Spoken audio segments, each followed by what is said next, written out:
Picture this. It's a crisp Saturday morning, the kind where the sun's just peeking over the trees, and I'm out on my dock with a fishing pole, a cold root beer, and zero plans to deal with anyone's nonsense. My little slice of heaven, a 10-acre property with a private lake, sits just outside the grasp of the Pine Hollow HOA, a beige nightmare of cul-de-sacs and overpriced mailboxes about a half-mile down the road. I've owned this land for 6 years, bought it straight from an old farmer who wanted to retire to Florida. No covenants, no dues, no Karens. Or so I thought. That's me, by the way, Jake Tanner, just a guy who likes his quiet, his fish, and his freedom.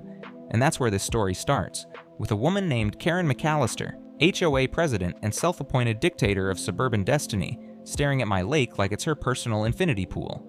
Now, before you ask how a grown woman with a clipboard and a superiority complex thought she could claim a lake that's been mine since Obama's second term, let me rewind a bit. This didn't start with the lake. It started with a goose. Yeah, a goose. About 3 months ago, I'm out mowing the grass near my fence line when I see this Canada goose waddling around like it owns the place. I don't think much of it. Geese show up sometimes, especially near water. But then I hear this shrill voice cutting through the air like a chainsaw through butter. That's our goose. You can't just steal community property. I turn around, and there she is. Karen, mid-50s, power blonde bob, sunglasses perched on her head like a crown, and a neon green windbreaker that screams, "I'm here to ruin your day." She's standing on the other side of my fence, pointing at the goose like it's wearing an HOA name tag. I blink at her. "Lady, it's a wild goose. It doesn't belong to anybody." She puffs up like a ticked-off puffer fish and says, "The Pine Hollow HOA has a designated wildlife preservation program, and that goose is part of our flock. We've been tracking it." Tracking it? I look closer, and sure enough, there's a little orange tag on its leg. I'm no lawyer, but I'm pretty sure tagging a goose doesn't make it your pet. I tell her, "Well, it's on my land now, so unless you've got a warrant or a leash, I suggest you take it up with Mother Nature." She glares at me, jots something on her clipboard, and storms off. I figure that's the end of it.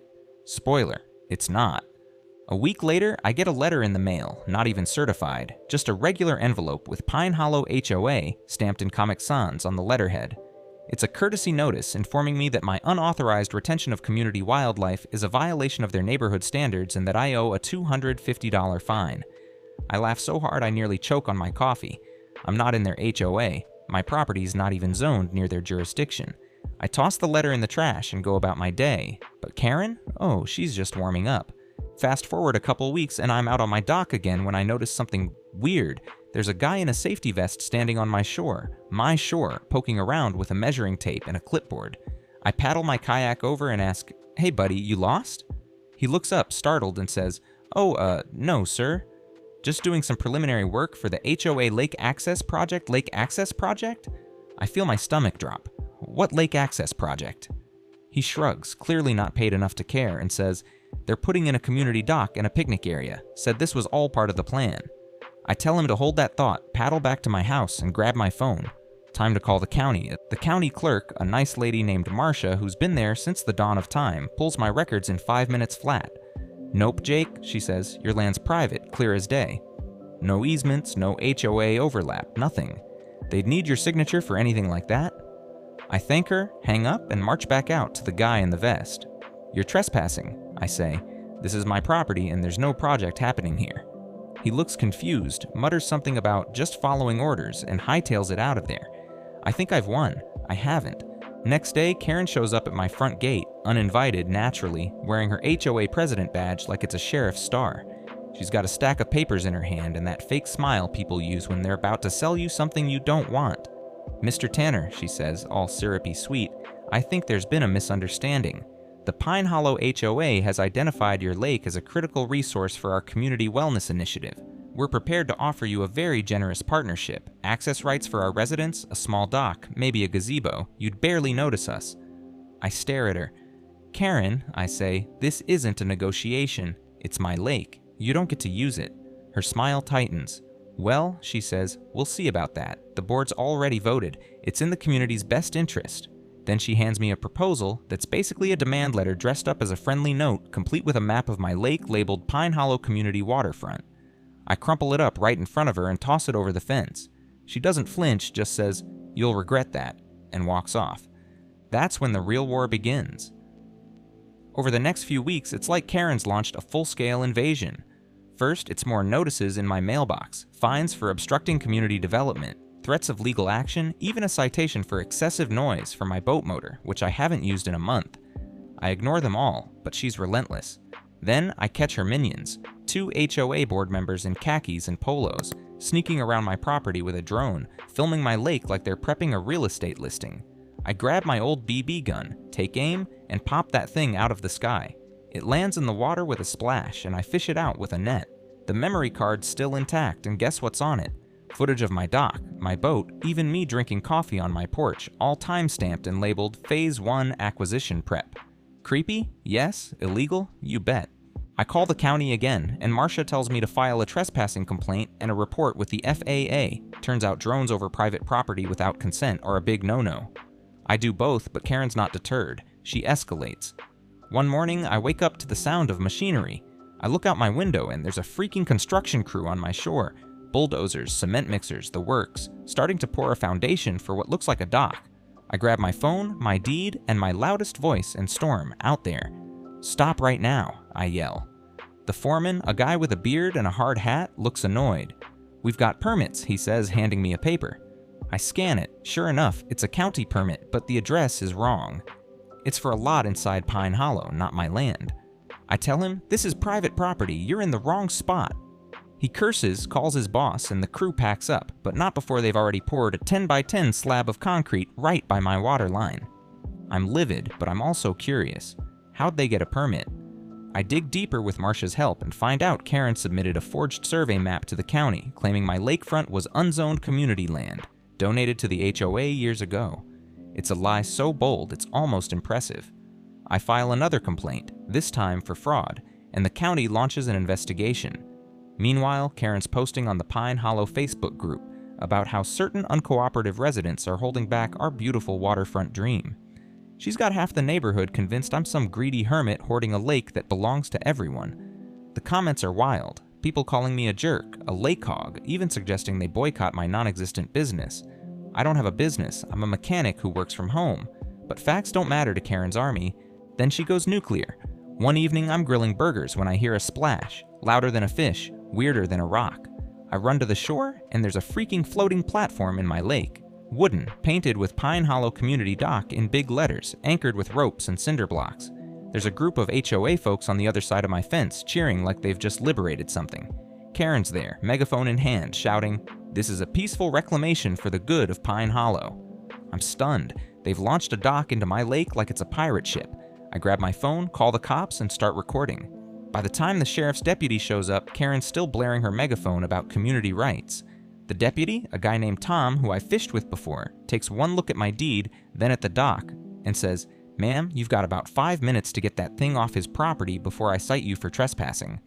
Karen argues, waving her fake map, but Tom's not having it. The HOA crew scrambles to pull the dock back, but it's too late. I've got the whole thing on video, and it's going viral on X by morning. That should have been the end, right? Wrong. Karen's next move is straight out of a bad movie. She hires a security team, 2 dudes in cheap tactical vests who look like they flunked out of mall cop school, and stations them on my shore with a sign that says future site of Pine Hollow Waterfront Park. They're not armed, just standing there with walkie-talkies, but it's intimidation 101. I call Tom again, and he tells me it's private property, they can't stay. He rolls up, tells them to scram, and they do, but not before one mutters, "This ain't over." I'm starting to think Karen's lost her mind. Then comes the twist that changes everything. I'm cleaning out my attic, looking for some old fishing lures, when I find a dusty metal box tucked behind a beam. Inside's a stack of papers from my great uncle, the farmer who sold me the land. Most of it's junk, tax receipts, seed orders, but one document catches my eye. A notarized deed addendum from 1947. It's a water rights agreement stating that the lake and a 50-foot buffer around it are permanently excluded from any communal or municipal claim, unless explicitly signed over by the landowner. It's signed, stamped, and filed with the county, ironclad proof that Karen's community resource fantasy is dead in the water. I call my buddy Mike, a real estate lawyer, and he nearly chokes on his sandwich. "Jake," he says, "this is gold. She's got nothing. You could sue her into next century." Armed with this, I decide it's time to stop playing defense. I file a lawsuit against Karen and the HOA for trespassing, fraud, harassment, and property damage, naming the concrete slab, the dock stunt, and the fake survey map. Mike adds a claim for punitive damages, arguing Karen's actions were willful and malicious. The total? Just north of $200,000. I don't even care about the money, I just want her to squirm. The county halts her fake permit, and the FAA calls me about the drone. Turns out Karen didn't register it, and filming me without consent could land her a fine or worse. Karen's response? She doubles down. She holds an emergency HOA meeting in the community center, live-streamed on Facebook, where she calls me a threat to progress and unveils her master plan, a petition to eminent domain my lake for public use. She's got a dozen residents clapping like she's just solved world hunger. I watch the stream, jaw on the floor, as she says, "We'll take this to the state if we have to. That lake belongs to Pine Hollow." Mike laughs when I tell him, "Eminent domain? For a private HOA? She's delusional. That's for highways and schools, not picnic tables." The lawsuit moves fast. Discovery reveals a gold mine, Karen's emails to the board, bragging about wearing him down and claiming what's ours. There's even a memo where she admits the survey map was adjusted to simplify the process. In court, she tries to play the victim, tears, quivering voice, the whole act, but the judge isn't buying it. My video of the dock launch, the deed addendum, and the county's fraud investigation bury her. The ruling? The HOA owes me $180,000 for damages and legal fees. The concrete slab's removal is on their dime, and Karen's personally fined $5,000 for filing false documents. The judge adds a restraining order. She can't come within 500 feet of my property. You'd think that'd be the end. Nope. Karen's final move is pure desperation.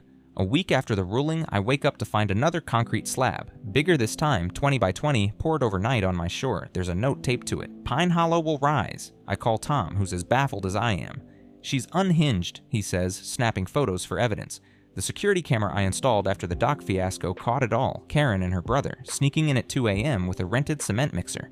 She's charged with criminal trespass and vandalism this time, and the HOA cuts ties, dissolving their waterfront committee to avoid more liability. I don't let that slab sit there as a monument to her madness. I call a contractor buddy, and we turn it into something better, a fire pit and patio right on the lake's edge. I invite the neighbors, not the HOA nuts, the sane ones from nearby farms, for a cookout. We roast marshmallows, fish, and laugh about Karen's last stand. The HOA's a ghost town now, half the board resigned, dues are in chaos, and Karen's house is for sale at a 20% loss. Last I heard, she's moved to a condo in the city, banned from HOA leadership by a state oversight board. My lake? It's quieter than ever. The geese still show up sometimes, untagged and free. Every time I sit on that patio, I think about how Karen thought she could steal it with a megaphone and a fake map.